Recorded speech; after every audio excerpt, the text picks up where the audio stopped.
सरकाराव थानाय सोद्रोमाफोरा जुदि मोजाङै थायो अब्लाना बेफोर थासारिया जानो हाया होनना बुंदों। नंगौ, थारैनो नोंथांमोना थिखौनो खोनादों। जाय बिथांमोना सरकार सालायगासिनो दङ बिथांमोना जुदि मोजाङै सरकारखौ सालायोब्ला अब्लानिया बे गिदिर गिदिर जाथायफोरा बा इन्सिडेन्टफोरा जाया होनना बुंदों। बिटिआरनि बारग' सिएम आथिखालनि राज्यसभानि एमपि प्रमद बर' बिथाङा बे बाथ्राखौ बुंदों।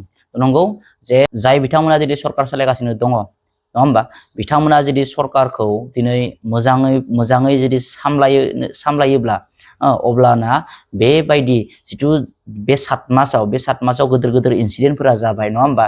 क'क्राझाराव माने मा जाखो, दाख्लै थिकादार सासे बुथारबाय, बिनि उनाव दावराव जाबाय, न' सावलायनाय जाबाय, रिलिफ केम्पआव थाहैनो गोनां जाबाय, बिदिनो एसटि इस्युखौ लानानै बिटिसि सेक्रेटारियेटआव माने दुंहाव थासारि जाबाय नङा होमबा।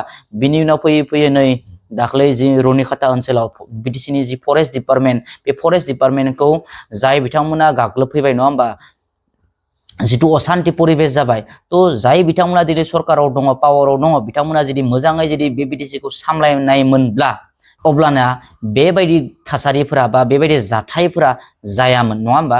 तो बिथाङाबो बुंदों जे जोंनि बिटिसिआव नङा होमबा, जोंनि बिटिसिआव बबेबा नङा बबेबा फरेस्ट एरिया बा रिजार्भ एरिया बबेबा नेशनेल पार्कआव दखल खालामनानै दङ, किन्तु जों माबा मोनसे खामानि मावनो थाङोबा जोङो रायलायनायनि गेजेरजों नङा होमबा, रायलायनायनि गेजेरजों मावनो नांगोन होननानै बे बाथ्राखौ बुंदों। लोगोसे जोङो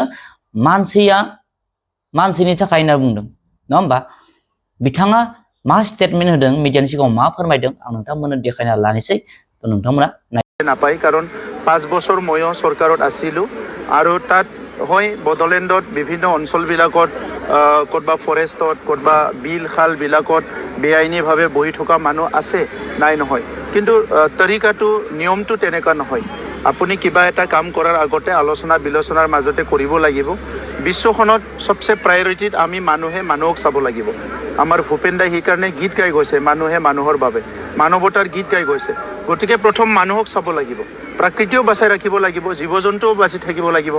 কিন্তু যেতিয়া চৰকাৰী পক্ষই কিবা এটা কাম কৰিব, ভাৰতবৰ্ষৰ চাৰিসীমাৰ ভিতৰত যদি কিবা কৰিব লাগে ভাৰত চৰকাৰে, অসমৰ চাৰিসীমাৰ ভিতৰত কিবা কৰিব লাগিলে অসম চৰকাৰে, আৰু কাউন্সিলৰ ভিতৰত কিবা এটা ভাল বেয়া কিবা যদি হয় কাউন্সিল চৰকাৰখনে ইয়াৰ দায়িত্ব ল'ব লাগিব।